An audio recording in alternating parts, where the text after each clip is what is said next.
shouldn't come to this because you ask someone to put on a mask. I'm here in downtown Winnipeg, where an employee at this beer vendor behind me was stabbed after allegedly asking a customer to put on a mask. Keith Horn, manager of the Northern Hotel, says about 6 people were in the lobby when the incident occurred around 1 a.m. Wednesday morning.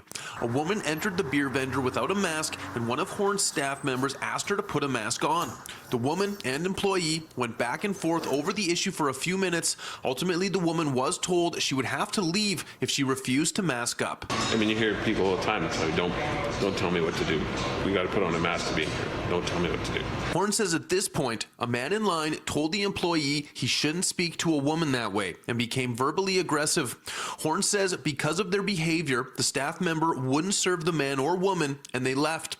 Moments later, the pair returned and apologized for acting poorly, at which point Horn says they did sell the man and women their drinks. And then, seconds later, goes to leave, comes back, and stabs him at him 4 times. City News has seen security video footage of the incident. The man reaches his entire arm through the gap below the security screen and with a knife aggressively stabs at a person 4 times.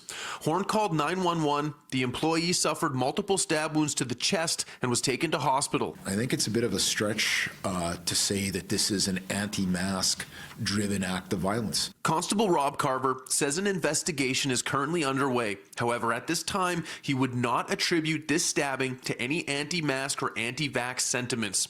The area has high rates of poverty, substance abuse, and homelessness, says Carver, which he says are all precursors to violence. Right now, he doesn't believe the request to put on a mask resulted in the stabbing.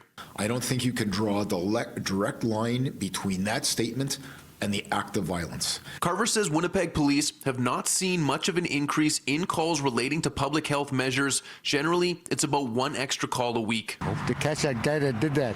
People in the area told City News they were disturbed by the stabbing, but not surprised it happened. One man even showed our camera his scars from the time he got stabbed in the neighborhood. As for Horn, he says his staff member received stitches at the hospital for their injuries and then returned to finish their shift. He's good. He was back at work last night. In Winnipeg, Mark Neufeld, City News.